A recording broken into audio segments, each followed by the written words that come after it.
You're listening to the N2K Space Network.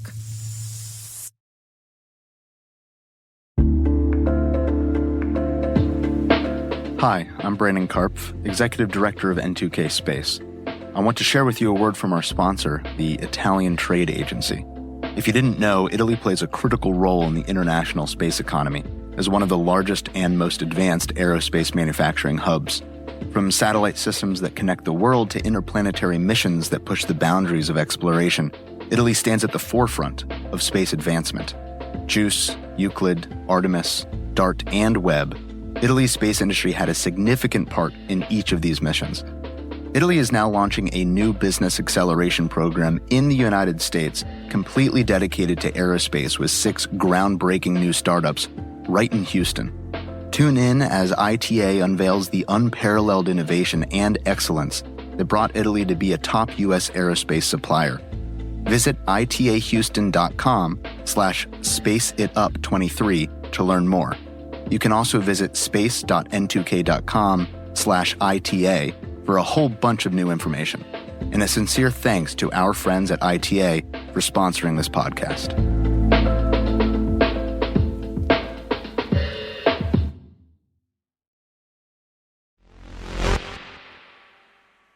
So, did you hear about the UFO expert showing the desiccated bodies of 2 supposed extraterrestrials to Mexico's Congress yesterday?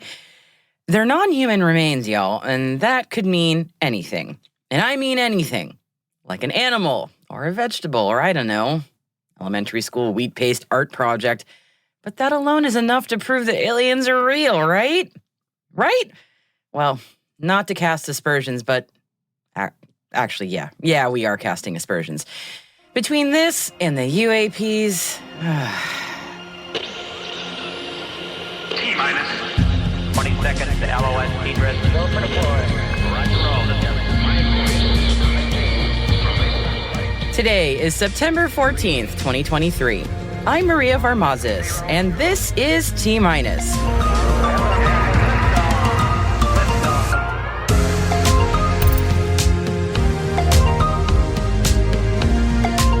No, we're not talking about aliens or UAPs today. Promise.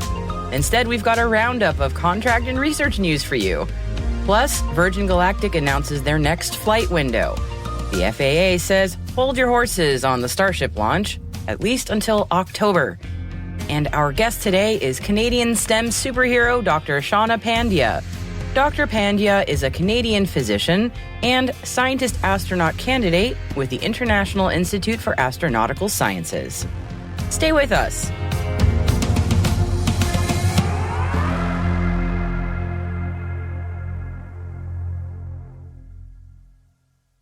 On to our intel briefing for today. The U.S. Air Force has said that Ramstein Air Base will be the headquarters of a new Space Force service component for Europe and Africa. The ceremony to stand up U.S. Space Forces Europe-Africa is expected on December 8th. The UK Space Agency has awarded Scotland-based AstroAgency and UAE-based AzurX £75,000 each to develop advanced space technologies to tackle natural disasters and reduce greenhouse emissions in the Gulf. The grant is part of the UK Space Agency's International Bilateral Fund that aims to boost international partnerships. Dubai-based AzurX is a space investment and advisory business and plans to help organizations in the UAE and Bahrain connect with UK-based companies so they can team up on future space projects. The UK is also reviewing its approach to setting the amount of an operator's liability and licenses for orbital operations. The country's space agency has launched a government consultation on a range of issues relating to orbital liabilities and insurance in response to the June 2022 call for evidence. More details on that consultation and the national space strategy can be found in the link in our show notes over at space.n2k.com. EutelSat says its HOTBIRD 13F and HOTBIRD 13G satellites have now entered into full commercial service. The satellites aim to enhance the broadcast quality of around 900 television channels across Europe, North Africa, and the Middle East. The satellites were built by Airbus Defence and Space and are based on a new generation Eurostar Neo telecommunications satellite platform developed under a European Space Agency partnership project with Airbus to foster innovation and competitiveness in the European space industry. With so much focus on finding water in the lunar South Pole lately, it's maybe easy to forget that beyond sustaining life on the moon, potentially, there's a lot else that we can do with H2O. The European Space Agency, however, is countering that by introducing a new thruster designed by the UK's Imperial College London to run on water as a propellant. The operation of this iridium-catalyzed electrolysis CubeSat thruster, known as what else but Ice Cube, is based on electrolysis. It's designed to maneuver the smallest class of satellites, and I'm sure we'll be seeing more water-based space developments in the near future. The University of Texas at Austin has received a $4 million grant to spearhead a study aimed at advancing the U.S. Air Force's ability to understand and monitor activity in cislunar space. The project is named The Representations Theory and Algorithms for Autonomous Space Domain Awareness in the Cislunar Regime. And encompasses 4 key research goals. Number 1, developing new methods to describe how human-made objects move in space while accounting for uncertainty in the data. Number 2, designing systems that can independently sense and evaluate the space environment to ensure safety and security. Number 3, developing algorithms for making the best decisions when maneuvering through the challenging conditions of cislunar space. And number 4, ensuring the reliability and accuracy of data and decision-making processes throughout the entire process. The study will also see collaboration from the University of Washington, Texas A&M University, and the University of Colorado Boulder. Astrospace's board of directors has approved a reverse stock split of its Class A and Class B common stock at the ratio of 1-for-15. This reverse stock split is effective immediately after the close of the trading day on the NASDAQ Capital Market on September 13, 2023, and the Class A common stock began trading on the NASDAQ on a reverse split-adjusted basis today under the ticker symbol ASTR. And the hope with all of this is that it will prevent Astra from being delisted on the stock exchange. Space tourism company Virgin Galactic has released the flight window for their next space mission. The next launch will see the first spaceflight participant from Pakistan. The window of opportunity for launch is on October 5th from the company's facility at Spaceport America in New Mexico. And speaking of space launch, we are all eagerly watching Boca Chica, but if the acting head of the FAA is anything to go by, and we think she is, then we shouldn't expect another Starship launch until next month. FAA Administrator Polly Trottenberg told reporters, "We're working well with them and have been in good discussions. Teams are working together, and I think we're optimistic sometime next month."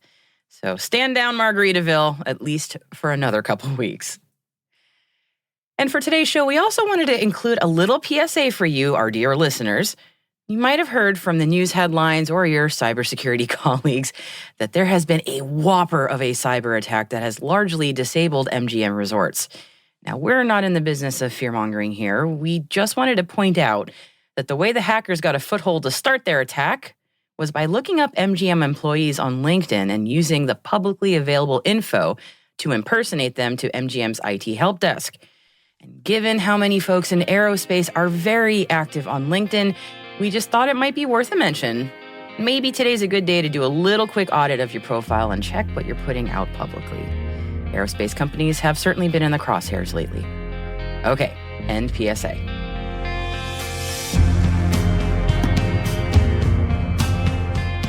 And that concludes our intelligence briefing for today. You'll find links to further reading on all the stories we've mentioned in our show notes. And as always, we have a few extras for you. Is Earth outside its safe operating space for humanity? Are U.S. allies keen to collaborate on new space programs? Should the learning period for U.S. commercial space regulations be extended? Oh, you can read about this and so much more at space.n2k.com. Hey, T-Minus crew, if your business is looking to grow your voice in the industry, expand the reach of your thought leadership, or recruit talent, T-Minus can help. We'd like to hear from you. just send us an email at space@n2k.com or send us a note through our website so we can connect about building a program to meet your goals.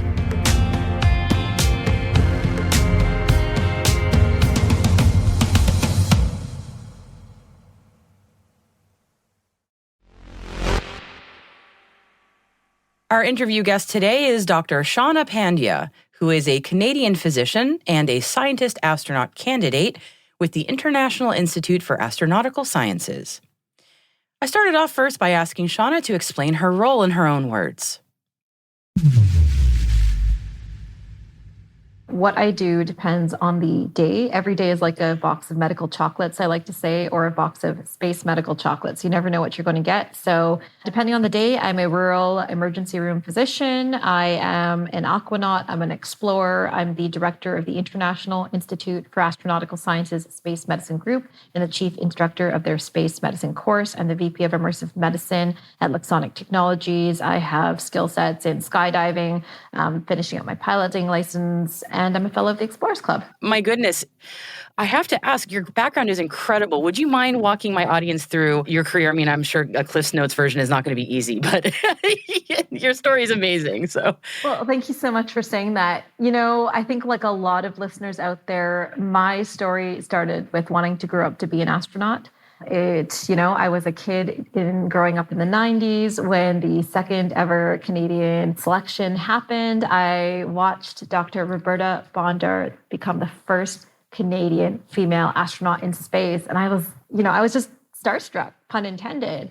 I looked at her and I thought, I want to be like her. So it's like, okay, well, what are the similarities? She's Canadian. I'm Canadian. She's female. I'm female. She's a girl guide. I'm a girl guide. So now all I need to do is go be a neuroscientist, physician, and astronaut. Boom, done. Easy, right? Yeah, that made a lot of decisions easy. It meant choosing my major as honors neuroscience easy during undergrad. It meant that I knew I was going to study medicine from age 15, 14. My first ever job was as a physiotherapy assistant with my dad, who's a physiotherapist, at age 13, because I thought, okay, I know I'm going to be medical, better start getting those healthcare skills right away. And then, the craziest part about having these lofty goals and working towards them, even as a kid, is as an adult, what you get to do on a daily basis will exceed your expectations in ways you never dreamt possible. I can imagine every day, as you mentioned, is very different, given you have so many fascinating intersecting skill sets that all require a great deal of expertise. So I can only imagine the opportunities being such an expert in so many things has opened, and the different kinds of areas of research maybe that you've been doing and things that you've been working on. Our listeners may not know. So one area includes what we kind of crib as space medicine, right? Can you tell me a little bit about your expertise in that and maybe what our listeners should know? My introduction to space medicine came when I did my master's at the International Space University. Because I had this interest in medicine, I knew I was already accepted to medical school. I knew I had this passion for space. And as part of the basic and broad introduction to all things space, including technology, policy, law, that included space medicine. And, when you hear those terms, they're so disparate. People wonder, like, how is that a thing? Until you realize that space is trying to kill you. Yes, it's true. It sounds reductive, but it's pretty easy to remember. And then when you think about the challenges and the hazards of the spaceflight environment, there's what we call the big five. There's radiation, there's isolation, confinement, distance from Earth, altered gravity environments, and then everything else, which includes altered day-night cycles. So you're going through 16 sunrise-sunset cycles per 24 hours on the ISS. If you're at the lunar equator, your day-night cycle is 14 days of day, 14 days of night. If you're on the International Space Station, there's the constant threat of micrometeorite and orbital debris, and you have to trust the safety and the integrity of the structure of your spacecraft to keep you safe. So then it starts to make sense that, there is actually a lot involved with keeping humans happy and healthy and surviving and thriving up in space. So as part of that master's program, beyond that introduction, I was lucky enough to do a 3-month internship with the Crew Medical Support Office at the European Astronaut Center in Cologne in Germany. That was the first time I realized that you can make this part of your career. Part of my thesis work there was creating a quick reference manual for a then brand new delivery vehicle to the International Space Station. And my job was to parse thousands of pages of documentation to find answers to what are the sharp edges, what are the levels of noise and vibration, what are the hot surfaces there, so that the physicians and engineers, the biomedical engineers, could find answers when they needed to keep the astronauts safe. My imagination goes kind of wild when I think about not only the things that folks in space, crew in space have to deal with, but also, heaven forbid, if there's an emergency, how one deals with something like that. And especially as people are talking about long-term human space flight, the challenge for professionals like yourself thinking about space medicine, my mind just boggles. Like, how would one deal with such a thing? What are your thoughts on that? Yeah, that's a great question, because now that I've raised everyone into a panic and hopefully raised some heart rates out there as to how dangerous space is, let me dial that back a bit and say, relax. There's a plan. There are people working on this. The amount of money that space agencies have invested into keeping astronauts healthy is not insignificant. And so the mainstay of space medicine is prevention. So to be a NASA astronaut, to be a Canadian Space Agency astronaut, you have to be the healthiest of the healthy. And some of it is part of a medical genetic lottery.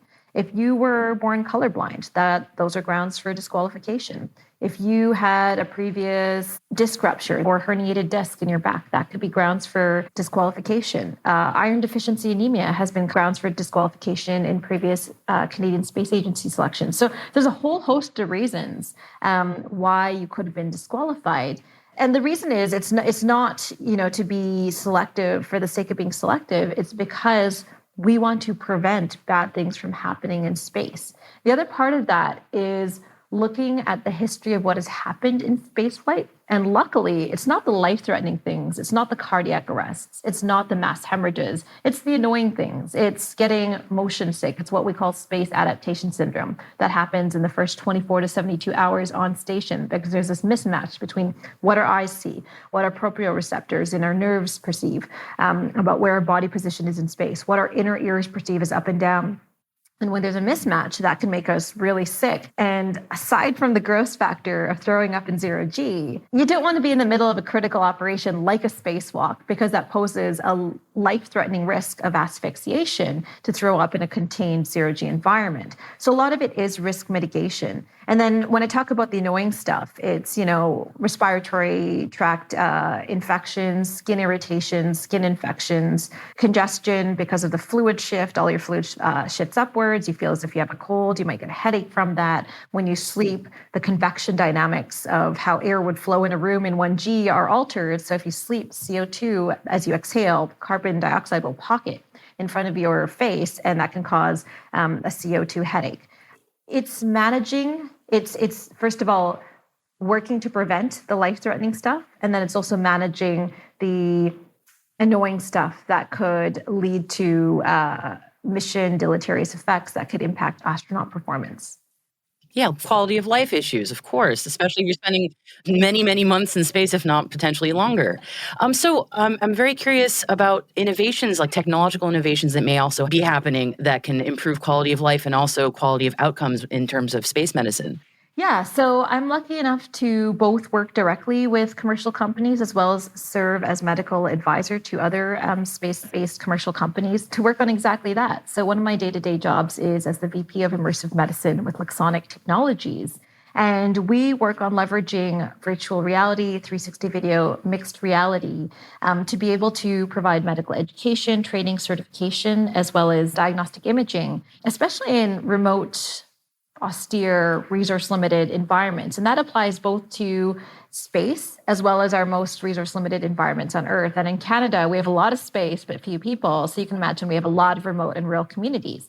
And so one of our first products is called Sievert. It is the world's first virtual reality-based digital twin of a radiology workflow in VR. And so now as a physician, as a radiologist, you don't need to have the entire setup of a radiology reading room. You can replicate that in VR. You can still have your high resolution monitors. You can still adjust your lighting. You still have your same tools to manipulate images, but without all that space. And that's important because when we talk about packing for space, we're constrained by mass, volume, power, ease of use, and shelf life. So the other advantage of this is you can also collaborate with experts who are located far away remotely in real time. And so we were able to test out this digital twin virtual reality radiology reading room on an underwater mission in 2019.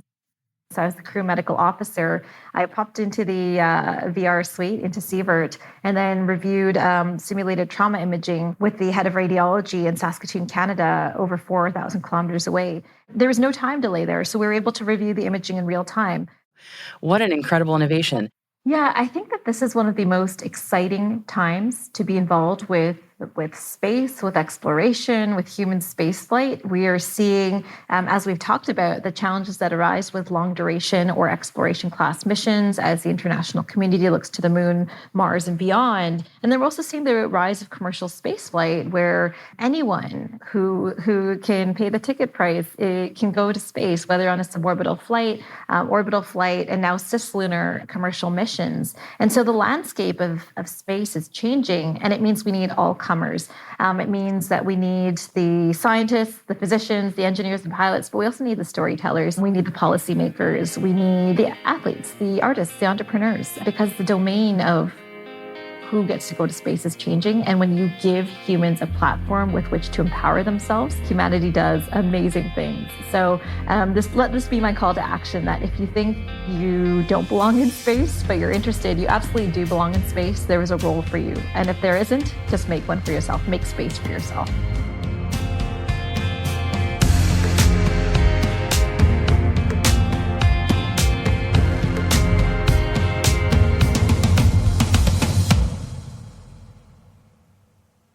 We'll be right back. Welcome back. And did you hear? Helios Aerospace is hiring. You can check out their job openings at welcometohelios.com if you're interested. But yeah, you might already know, Helios is not a real company. It's actually all part of an advertisement for a show, and the whole thing is a hook for the beginning of season 4 of Apple TV's For All Mankind, which now has a premiere date of November 10th. Everybody who knows the response to "Hi, Bob" says hooray. And if you haven't succumbed to peer pressure to watch this series or somehow haven't heard of it, let me heartily recommend it to you. The whole crux of the story is, what if the U.S. had lost the space race and the USSR had gotten to the moon first? What would have happened to the global space race in that world? What would space exploration look like through the 20th century? And now with the 4th season starting soon, the beginning of the 21st. And the show explores all of that through the experiences of NASA staff and astronauts. It's really gripping. And I don't want to give anything away plot-wise if you haven't seen it, but if you're skeptical that this series could be any good, the brains behind it is none other than Ron D. Moore, who wrote some of the most outstanding episodes of Star Trek Deep Space Nine and, oh yeah, Outlander and the Battlestar Galactica reboot. For All Mankind is a great drama. Yes, not a science documentary, but they've definitely gone through a lot of rigorous research on real technology and space history to build the show. I cannot recommend it enough. So yeah, November 10th, mark your calendars for season 4 of For All Mankind.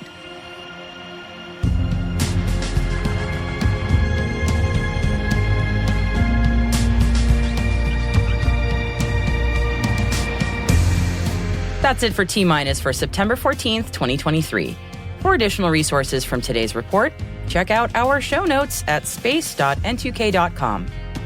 We're privileged that N2K and podcasts like T-Minus are part of the daily routine of many of the most influential leaders and operators in the public and private sector, from the Fortune 500 to many of the world's preeminent intelligence and law enforcement agencies.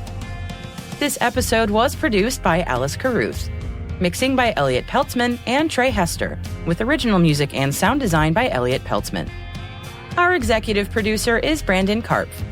Our chief intelligence officer is Eric Tillman. And I'm Maria Varmazis. Thanks for listening. We'll see you tomorrow.